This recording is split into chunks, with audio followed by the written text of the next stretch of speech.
Hello and welcome and good evening to all of you, and thank you for being here. Most important, thank you to the two guests on my two sides. Yeah, it's a pleasure really that they have had me to talk to two people about whom I have a complaint. And if Anjum is there somewhere, yeah, Anjum, I have a bone to pick with you after the session. Honestly, you have landed me two authors who want to take us in a time machine back to the past, which is fine, very exciting, but the problem is their destinations sound very, very different. And I've been racking my brains after reading their books as to how am I going to make the two meet. You know, how do the twain meet? You have Rahul on my left, and can I just have your book for a second? It's got such a long title. So Rahul on my left, who writes Modi and India, 2024 and the Battle for Bharat. And with this book, he wants to take us on a time machine that could be a chariot to eventually Ram Rajya. Is that okay? Or I hope you don't disagree with this entirely. If you do, I'll give you time to talk about it. And Chandan Gowda here, who's come all the way from Bangalore, with his book, if I may borrow my book. With his book, he is putting us on a bus called Cultural Memories and taking us to another India. So I'm kind of sandwiched between these two people, and I hope we can together talk to each other and not at each other and get to learn some stuff. So let me start with something simple, which is very important for people who may not have read either book. How many of you have read Rahul's book as yet? I mean, it's just out. Anybody? You have. Okay, that's one, which is not a great number. What about his book, Another India? How many of you have read this? Not one. Again, they'll read it after the session. Absolutely, I'm sure they will. I have no doubt. And I can't say I read it from cover to cover, but loved it. Since you don't know much about the book, let me give each of them 3 minutes to tell us what it is all about. Rahul, maybe you disagree with my one-line, description of your book. You will understand I'm trying to do a hook, right? A ride to Ram Rajya, and I hope you will tell us exactly what it is, what the bottom line is of this book. Well, I'm not going to give you the bottom line or the ending, because let that be left to the readers to thread through.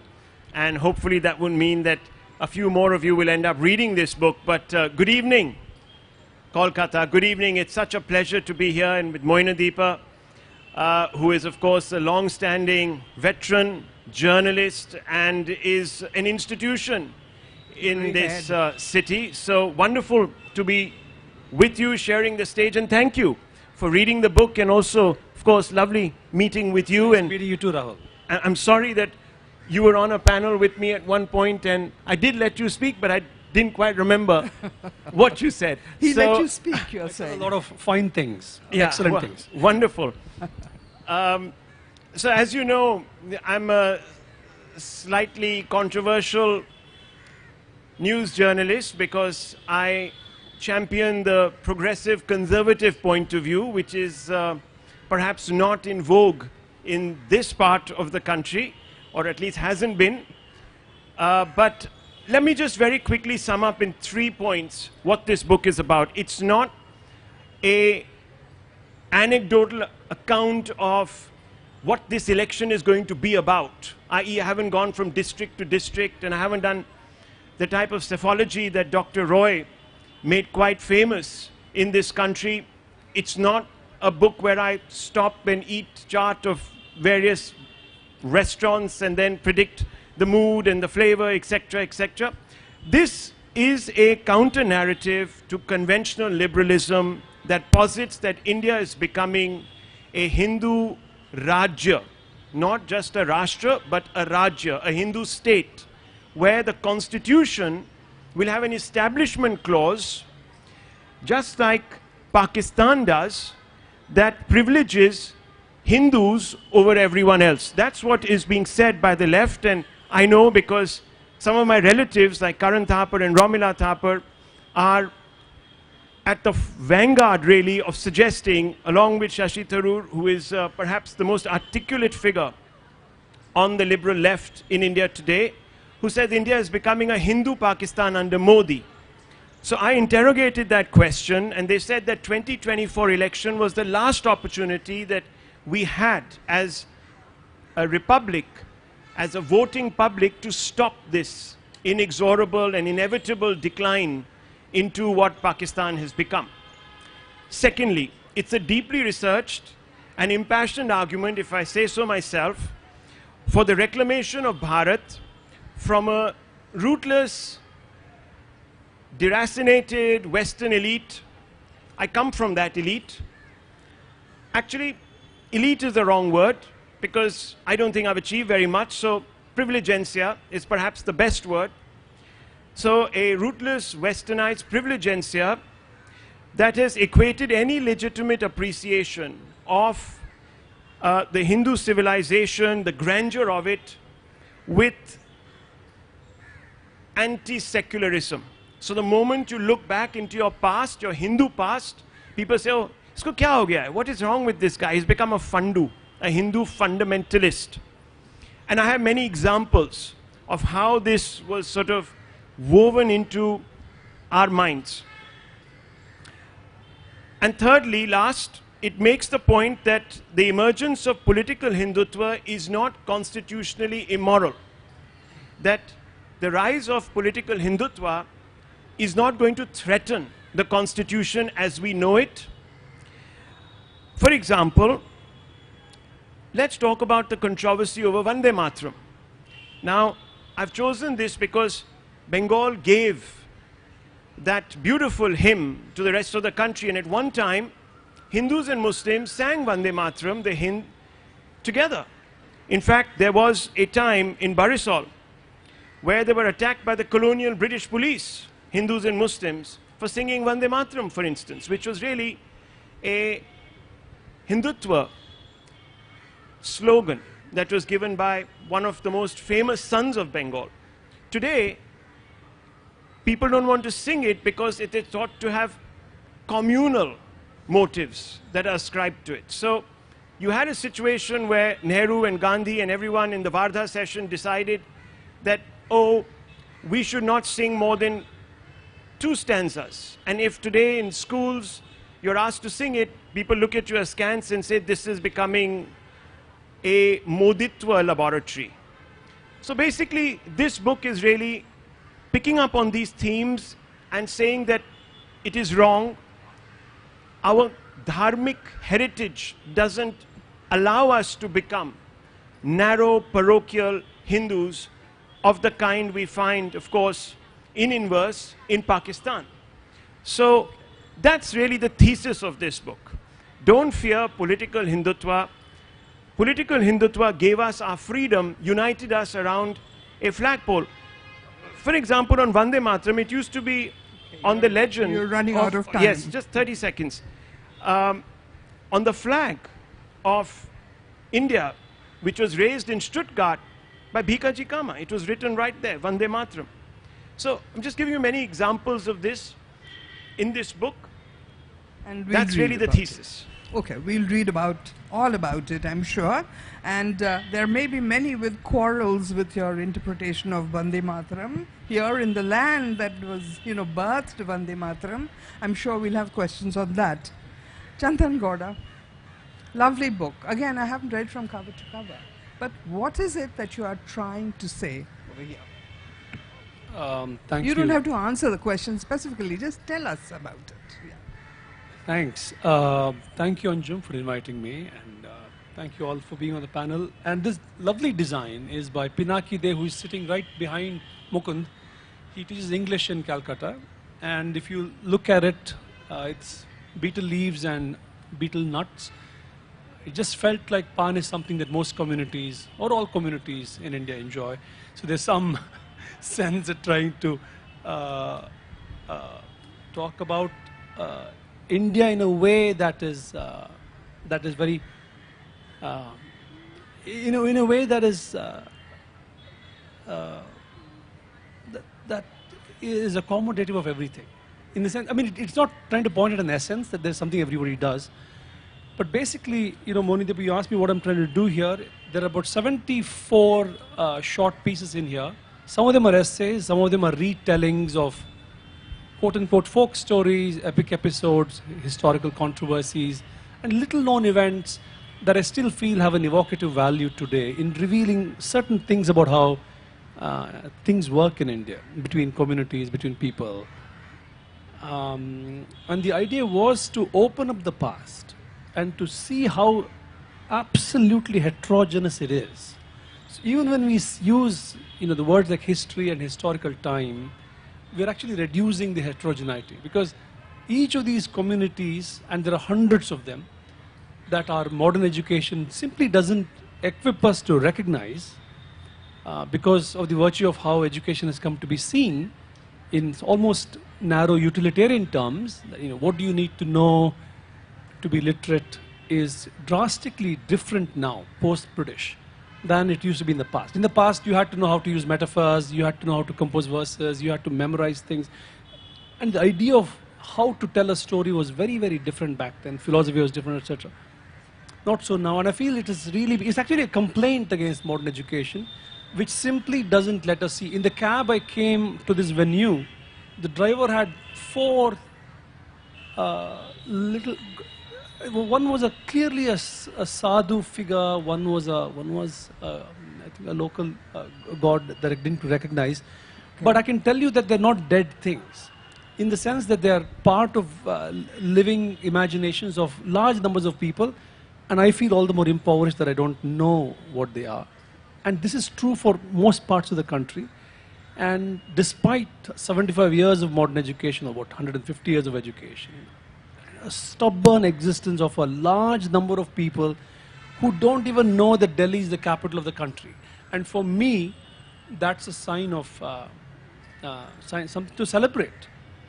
I mean, it's not about raising a complaint about how can this be. It's a scandal. Everyone should know that Delhi is the capital. That's not the argument. The argument is that there are huge numbers of people whose moral sensibilities are shaped differently, who are humanistic in extraordinarily fabulous ways, and that is what lets so much continue in non-violent ways. And they're usually non-imperial imaginations also. They're not trying to, you know, assert themselves as the superior metaphysics or the superior moral imagination. They're just happy to be and let others be. And this is something to recognize and celebrate. And I try to do that in a small way in the book. And you could have a version of the book from different parts of the country. Absolutely. Yeah. Absolutely. But you see, we are again talking of the past and history. And Rahul, do you recognize the kind of past that you are addressing, that you are talking about? You know, the great Hindu civilization that you mentioned in your opening comments. Do you recognize that in his version of the past? And how do you think you're going to get this intense differences, the diversity together to kind of back that one idea in your book out there? Well, it's a very good question, because I don't differ with him at all. In fact, chapter after chapter emphasizes just how inclusive the Hindu dharmic ethos is, in fact. Hindutva is the essence of Hinduness. Twa is essence, really. It's not in any way confronting what is the essence of our basic philosophy, which is a very open philosophy. And the reason why we are secular is because we are actually a Hindu nation. The reason why America is secular is because, thankfully for it, it is largely a Christian nation, as some of its own leaders define it, not me, because they had a reformation where they recognized the importance of not putting God in the center of things, but human beings in the center of things. So you had a situation much like our civilization, where the person was at the center of the philosophy, and everything flowed from within. It wasn't an othering philosophy. We recognized all our fellow human souls as part of a whole, and you could be an agnostic, you could be an atheist, you could be a believer, you could be a heretic, you could be anything, but you could still be a Hindu. That's what Mr. Swami Vivekananda said when he gave that lovely speech in Chicago. Unfortunately, somewhere we lost our way, where we began to take the Hindu out of the Indian, so to speak. And there are reasons for it, and I have gone into those reasons, and how it was actually done is also elaborated in the book. So I think fundamentally we're not talking at cross purposes at all. But you could be questioned, especially here in Bengal, about the kind of, you know, even I feel it, the sense of being, you know, sense of icons being appropriated, Bengal icons like, you know, Vivekananda or even Bankim Chandra Chattopadhyay, but we will debate that personally.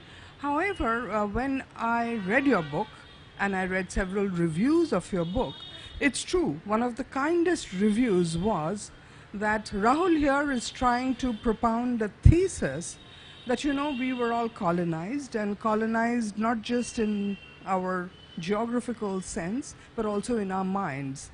And Rahul believes it's time to decolonize our minds and return to the original Indian culture. Am I off the bat? Not at all. Am I okay? So that's what he believes. But there are also, you know, interpretations of your book in which it sounds, parts of it sound terribly like you are driving an agenda, and that is the BJP's agenda.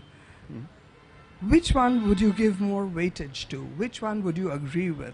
Do you feel that in parts the book may sound like agenda-driven? Not at all. In fact, if you read the conclusion, I don't know if you have. I did. In fact, that's where it's very interesting. You contradict yourself. I don't contradict myself. I'm only holding the BJP to its view that it is extracting from our past our dharma. And what was our dharma? Our dharma is founded on certain precepts. Sarva dharma sambhava. All religions are equal.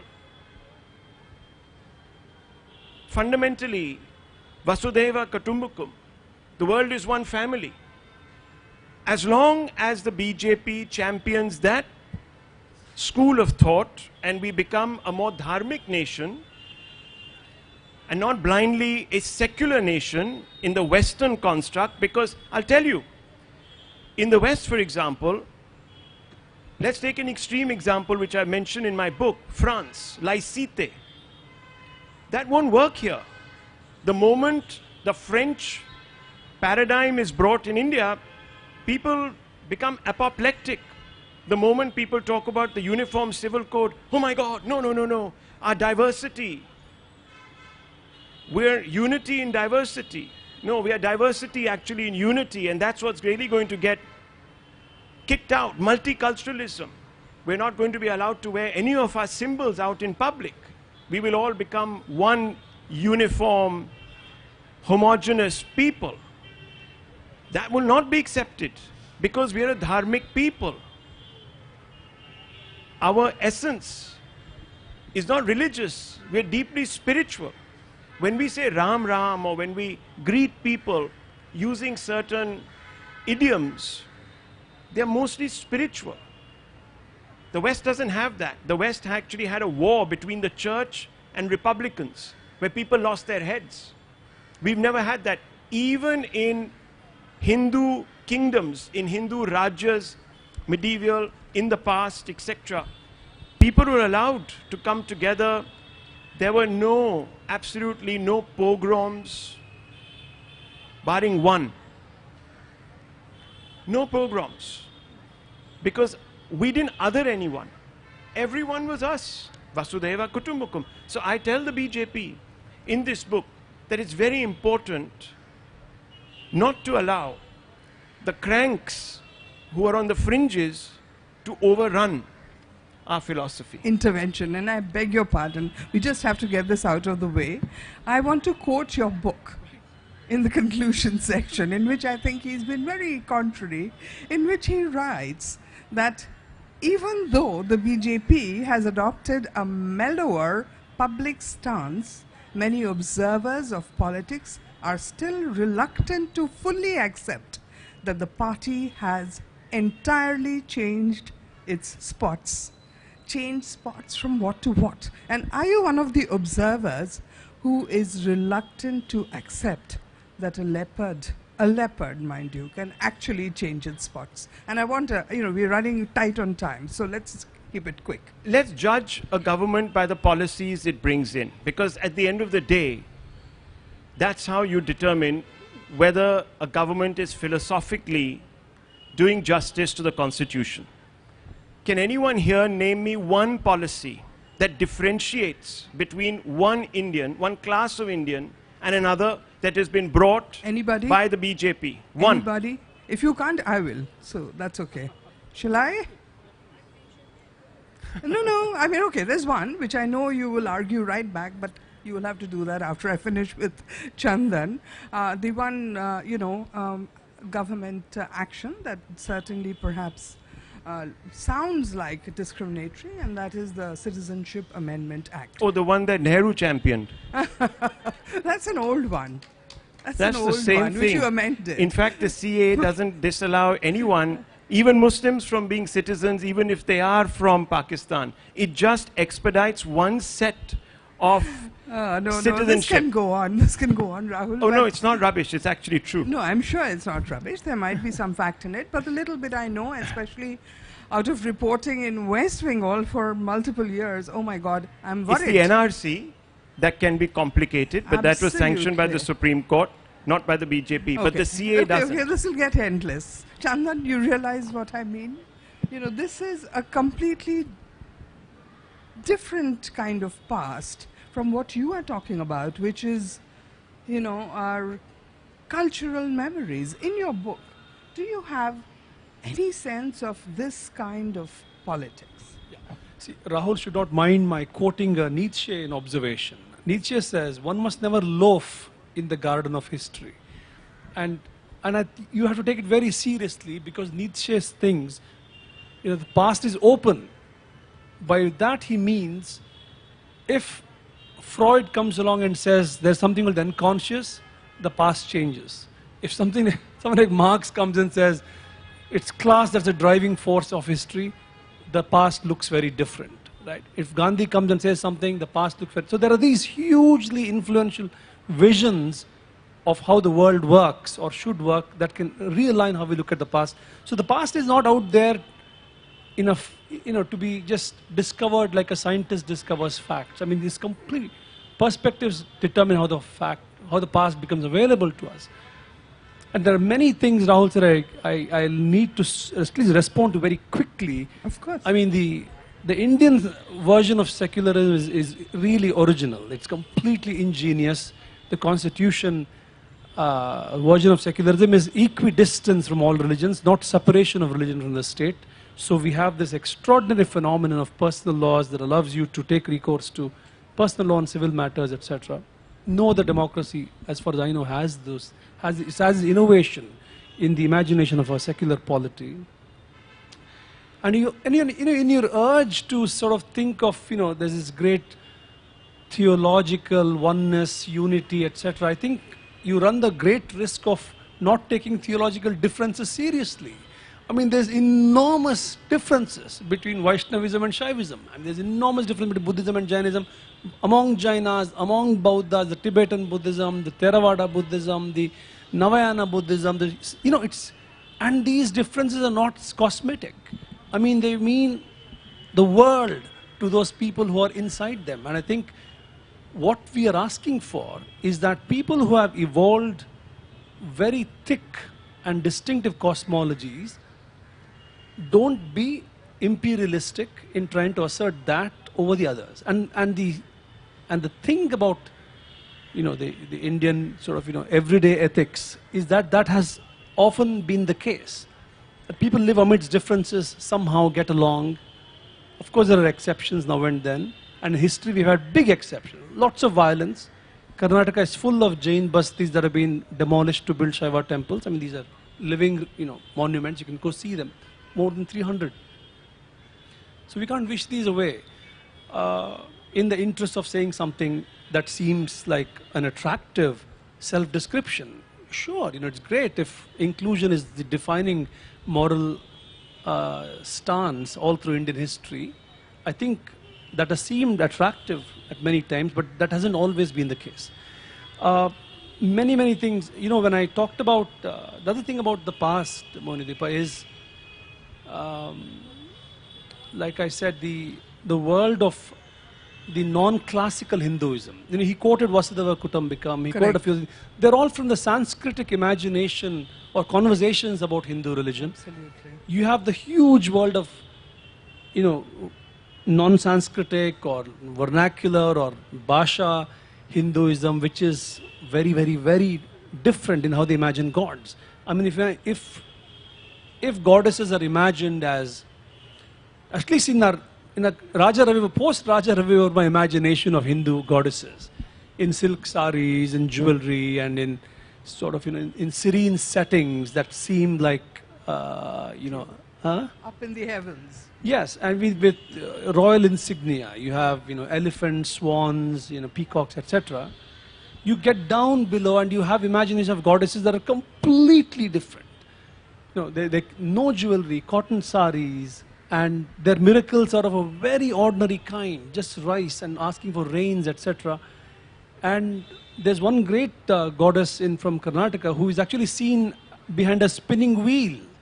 And this is one of the exceptional images of a Hindu goddess, because goddesses are not usually seen at work or doing laboring activity, but here you have that. And it is not any small goddess of one community. It is, when you enter Gadag district, which is a big district, from Kumar Gandharva is from there, the arched entranceways will have a right in the middle. So everyone in the district... What will it have? A red? No, the arched entranceway to the district, welcome to Gadag. The sign. Right, okay. So they have Bhimava at the center of that entranceway. I get it. Okay. So she is a big figure. But if you look at her, the imagination of the goddess is completely subversive of everything that people usually associate goddesses to be like. And this is the beauty of things, right? And the problem is we're all putting them under the umbrella term Hinduism, which is a very, very post-British way of talking about things. Unfortunately, Rahul, you will have your chance to respond, but you want to decolonize Indian history, but I think you need to be extraordinarily careful. Hinduism is a colonial concept, and it has come to have a life of its own, and we can't deny that post-British history, but to call everything that happened before as Hindu is not easy, and it should be done with enormous care. I wouldn't even use it. So, if I can just quickly respond, actually, you're saying exactly what I've said in my book. Since you haven't read it, I'll just give you a couple of examples. I've never used the term Hinduism. I don't believe in using the term Hinduism because it's not an ism. Okay, so you call it Hindutva. I call it Hinduness. And it's not even a way of life, it's a view on life. A way means it's prescriptive. A view means you can take it or leave it. That's what we have. Some people won't even want to call it Hindu, Hinduness. They won't have a name for it. Okay. It's a thought. Now, to just reduce it to concrete terms, because we are so diverse, look what happened. One state decided to bring in the UCC. And what did they do? They left out the tribals. Exactly. Because you cannot synchronize, like the West has done in their own faiths, what we call Hinduness, or whatever conscience that exists. If we were to do that, and that's why I have a problem when Dr. Tharoor uses the term Hindu Pakistan. Just give you a small example. First of all, how did Pakistan become what it is constitutionally? First, it mandated that only a Muslim can occupy the post, the constitutional post, president or prime minister. That has never happened in India, cannot happen in India. Secondly, you would have to introduce a repugnancy clause in the constitution like the Pakistanis did. What does that mean? No law shall be enacted that which is repugnant to the injunctions of Islam as laid down in the Holy Quran and Sunnah, which is our book.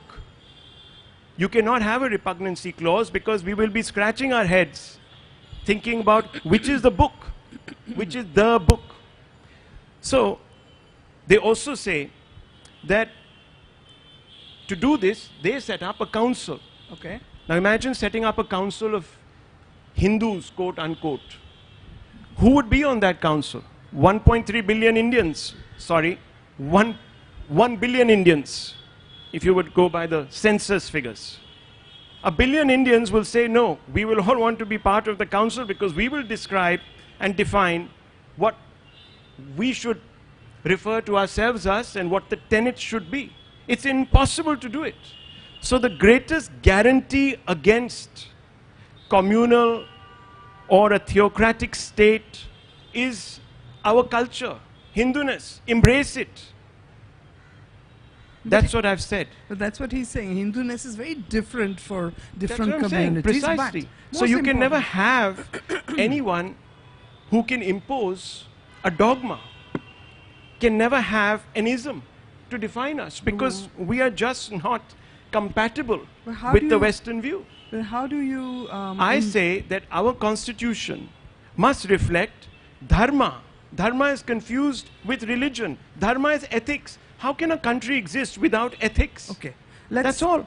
You have used, I'm sorry, I don't mean to be pejorative at all. You have brought up the M word, the Muslim word. And I would therefore like to ask you at this point that UCC leaves out the tribals. Why not leave the Muslims out as well? Or the Sikhs or whoever else wants to stay out. Let me explain that. Sorry. The tribal exemption comes because we have an article called Article 371 in the Constitution, which makes a distinction for tribals in the Northeast. Now we'll have to tear up that article to once again bring the tribals into the fold, so to speak, of the UCC. So there is actually a constitutional problem which the states cannot do. The center has to do. That's why the center has resisted bringing in a UCC at the national level. So there is actually a reason for it. And credit must go to the government that it hasn't torn up Article 371 as of now to go ahead with what many people said was an RSS project, the UCC. So that's one. Just very quickly, coming back to the CAA. Now I know it's a bugbear because I think people haven't really understood it. Let me just define it very simply, simple terms. 20 seconds. Muslims can come to our country from any country. In fact, they want to come. Rohingyas want to be here because they think this is a tolerant, open, lovely country. But that's a different issue. You can still come in, except that you will not be fast-tracked. That's all. You will get your citizenship. Or you could remain on the books as asylum seekers, asylees. The thing about the CAA is it protects minorities who are being persecuted in Pakistan, Bangladesh and Afghanistan because those are states which have repugnancy clauses where one particular denomination and its people are celebrated and put up on top. Those other people, the Hindus, the Sikhs, the Jains, etc., are being flushed out. They have nowhere to go. So we've said, okay, come here and don't live in a purgatory. We'll expedite your citizenship because if you started just as a theoretical exercise, if we say, okay, all Hazras, all Ahmadiyyas, everyone is welcome, then why have Pakistan? Okay. Rahul, what's the need? What's amazing is that you are saying upfront that we, and you know, I mean, just makes me, okay, not the BJP government. Are you sure? We as in Indians, that's what I meant. We the people. All right. Okay, good. Back to the Constitution. Chandan, what is the problem here? I don't know why I'm even countering him. I mean, I have read his book, I enjoyed it, and I'm always willing to listen to every which side. But, you know, I just want to come back to your book in which one of the primary concepts that you talk about is how somehow we are either rejecting the past, modernists, if we are modernists, and the traditionalists are treating the past as the golden age, always, you know? I mean, where do you stand? Where do I stand? It made me think, what am I? Am I a modernist or am I a traditionalist? So I thought about all that and thought I should ask you, could this issue that Rahul and I are having over here, could it be a result of something like that? Very quickly again, before I answer your question, I mean, the idea that you should call the constitution a Dharma Shastra. I mean, you can imagine it as a Dharma Shastra in your mind, but to reclassify it as that would be just not be the thing to do, because the idea of Dharma is alien to, you know, Sikhism, Christianity. They have their own understanding of what right conduct is, what right action is, and the constitution, because it is secular, it says you can have different versions of how to be good. Please carry on. But I'm not going to say, I'm going to side with one way of being good, the way it's articulated in what, you know, is being loosely called a Hindu dharmic imagination. So that, I think, is fundamentally important to bear in mind. I mean, the minute you reclassify the constitution as Dharma Shastra, what are you saying? In this warm embrace of Hinduism, all of you live? I don't think others should feel obliged to that gesture of the big brotherly embrace or the big fatherly embrace or whatever that is. So you've got to be, you know, got to take the idea of the citizen very seriously. And the facts of culture are fascinating, they're important. Please remember, this whole book is saying we have the imagination of rights and citizenship, which is very, very important, but they can be activated only in a climate of humanistic reciprocities. And these humanisms come from a variety of sources: Islamic, Sikh, Buddhist, Jaina, Hindu, etc. The intermingling is enormous. You can't even call a folk tale a Hindu folk tale, because if you look inside, the origins could be Rumi at some point. And we have examples of this. Folklorists have told us over and over again, you can't have a proper noun designation like Muslim folklore or this folklore or that folklore, because the origins are so extraordinarily diverse and they come from different places. A story from Nagaland can have come from Tamil Nadu. It's not just across religions, even regions. And Easter in Kire has a lovely book, Folktales from Nagaland, and I was reading these stories about, what are they called? They're called animal husband stories. You know, you have stories where animals actually become the husbands or wives of humans. This is another thing, Rahul, to bear in mind, that you talked about how Hindus put humans in front. In fact, that's a misdescription. The Hindu idea of society has animals and plants. It just does not separate nature and society the way Western social thought did in modern Europe. In fact, many of the stories in the book will tell you how animals come and go as if they are equal living partners in this world. You don't put them aside as a secondary being the way the West has done. Right? I mean, that's a different history. This is not at all to criticize the West. The way they have evolved is very different. But here, think of all the Hindi films where animals had a moral presence. They were just not there as pets with veterinary sort of prescriptions. They were there as moral characters in the film. That's a very different way in which animals, you know, continue to live in the minds of a lot of people. I'm not saying things are not changing. But your question was about the past. See, Monideepa, I didn't say the past. I said tradition. I said traditionalists. The revivalists feel tradition is great. We need to hang on to it. And the modernists are not all that interested in the question of tradition. They even fear it because they think it's antithetical to democratic sensibilities. And I thought both of them were wrong. The revivalists are wrong because tradition is never what they think it is. If you look inside the Ramayana, it is asking difficult questions of their own time. It is not a picture of an ideal world. It's a picture of a difficult world where difficult decisions have to be taken and not all of them are correct. Many of them are wrong. Still things go on. It's a conversation about the difficulty of being good.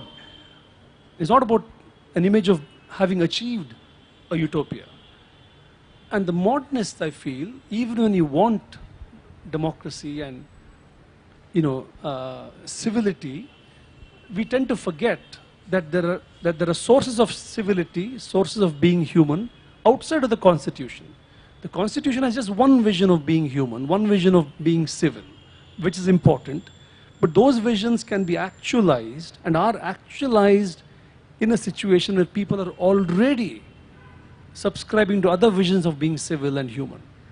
And that's the sense of everyday ethics.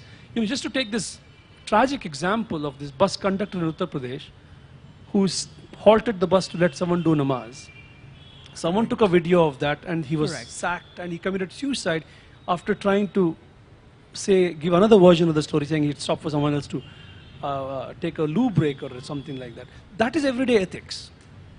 And the conductor's sense of, I should get the bus to stop to let him do his namaz, and for him to ask the conductor to stop the bus, is coming from a different notion of being human. That's not the Constitution's prescription of how do you, reciprocate. The everyday ethics is under attack. That's one of the biggest dangers. Rahul, and I know you mean well when you say these things about how Hinduism is inherently humanistic and capable of being ethical, etc. And if it's indeed the case, that very idea is under attack. People are not allowed to be ethical. I actually disagree with you. We can keep cherry picking, examples, etc., and sort of then project that onto the larger canvas and say this is the norm. But let me just very quickly come back to the point you were making on dharma. Actually, I don't know if you know, but the Supreme Court's legend, the banner, says Yato Dharmastato Jaya. Do you know where this comes from? No, I don't. Go ahead. This comes from our Vedas. I'm not here arguing for a Hindu dharma. I'm not saying that that is the only road to enlightenment or the only code of ethics. But that was actually what Mauryan Emperor Ashoka, who became a Buddhist, came up with, and it has been adopted. Now, what I meant to say was that you cannot have a constitution or an outlook. A nation cannot have an outlook if it doesn't subscribe to certain values, basic ethics. You would not have a civilization if it was not based on ethics. So if you reduce dharma to religion, which some people have done, you're doing it a big disservice. Because all dharma is, and I'm not talking about X dharma or Y dharma or someone else's dharma. I'm talking about a general meaning of the term dharma. Buddhists call it dhamma. Many others, for example, the Guru Granth Sahib, it mentions Lord Ram's name in several different iterations, about 2,500, 3,000 times.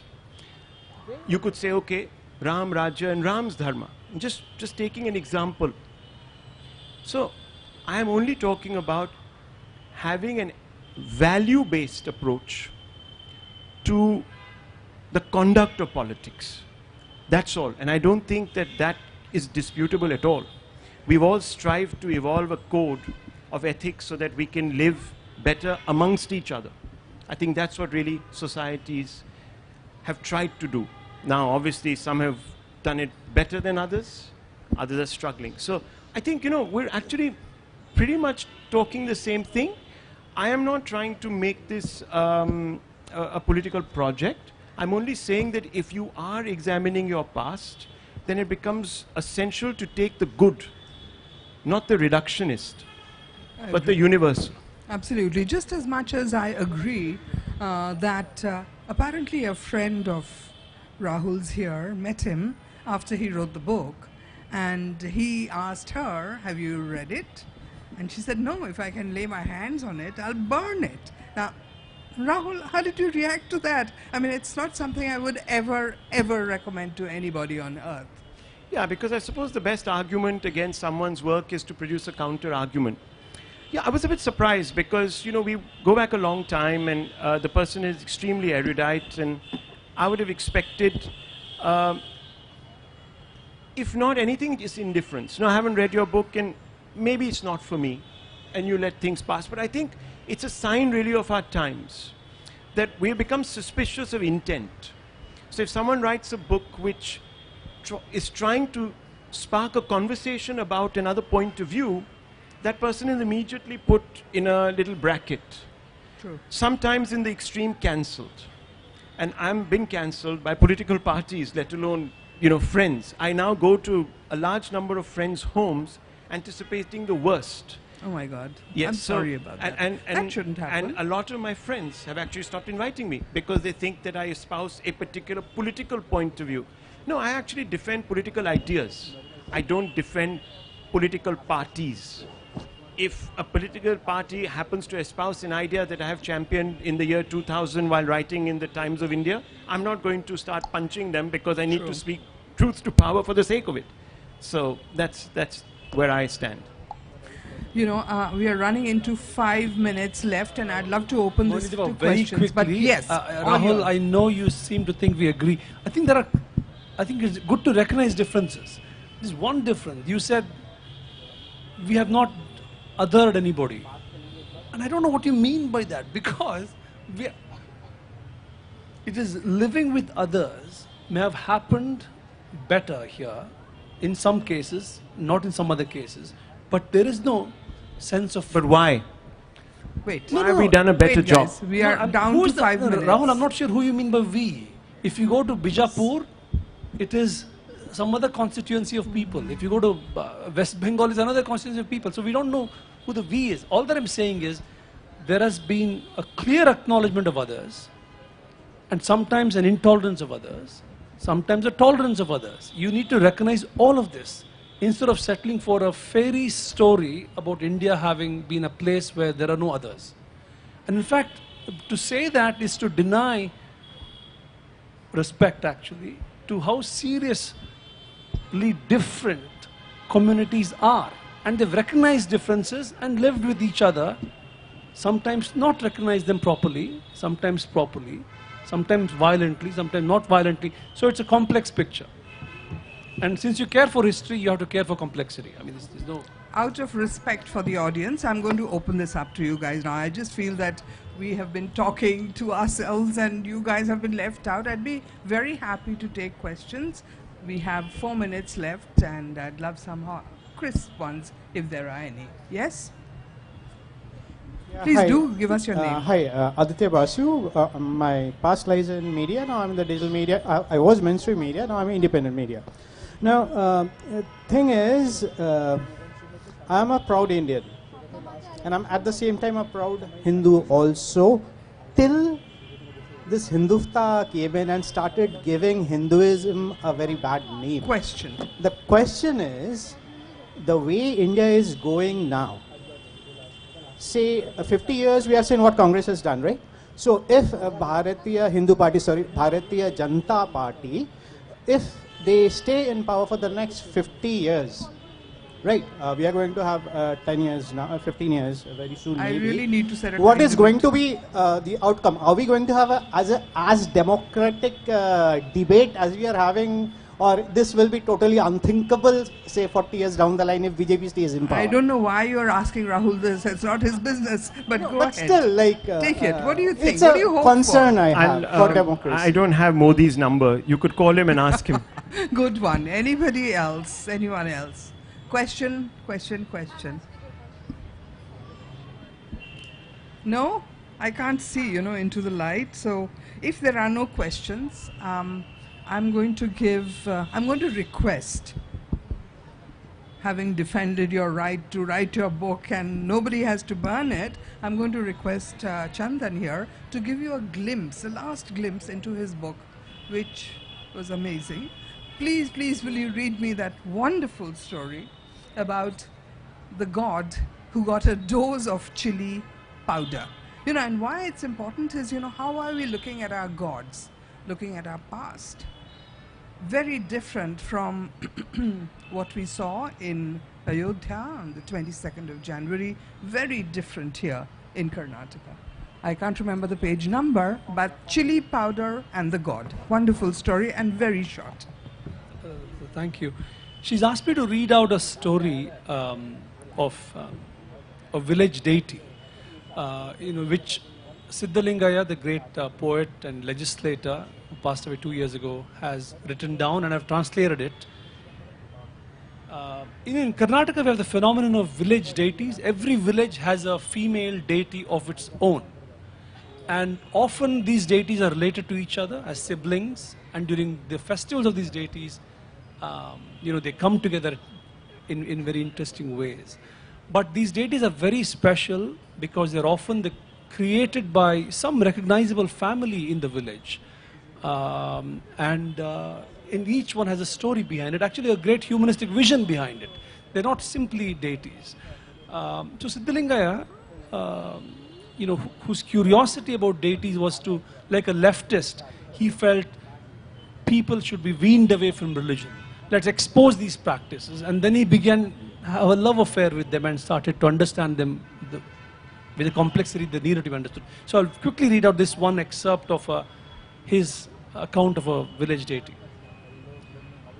In Aradavalli village, a devotee was greatly disappointed that his god hadn't granted his wishes. His disappointment soon turned to anger. He ground dried chilies into a powder and carried it with him to the deity's temple. God hasn't solved my problems. I will make him suffer now. I'll rub chili powder on his body. Unquote. Many tried to dissuade him. Don't do this. He said, I'll rub this on your faces if you stop me. His resolve pained many of the devotees. While a few became curious about what might transpire, a few others could barely hold back their tears. After reaching the temple, the aggrieved devotee stepped inside and began to rub the chili powder all over the deity's idol. Within moments, someone outside started howling in pain. The frightened devotee soon realized that the deity had possessed one among them. They held him tightly. Who are you? God. Me? I'm the god who is being attacked with chili powder. Devotees. What do you want from us? Stop putting chili powder on me. Why? It hurts a lot. The great devotee said, you said you would help me, why didn't you keep your word? God says, stop hurting me first, I'll take care of your problem later. You're lying. I'm God, I never lie. I don't believe you. I'll put some more chili powder on you. Please, I can't bear this pain anymore. I'll give you 1 more week, guaranteed. Stop rubbing the chili powder. The possessed spirit slowly took leave. Everyone made their way home with much joy and relief. The discovery of a new way of having their wishes fulfilled also filled them with a secret delight. So remember to carry chili powder with you whenever you want something of your God and use it wisely. Thank you, both of you, for really opening up and finding a common platform between the two versions of the past, as it were, of tradition. Rahul, thank you so much. Thank you. May Pleasure your being here. book turn into a bestseller. You were saying it already is. No, I'm just saying that it's doing well. It's doing well. That's what the publishers say. As long as they're happy. Lovely. Let the royalties flow. Thank you so much, Rahul. Not many, though. Thank you very much. And I think we are ready to close the session, and we shall continue the argument out there. Thank you very much, all of you. Thank you. Thank you for being here. Thank you all.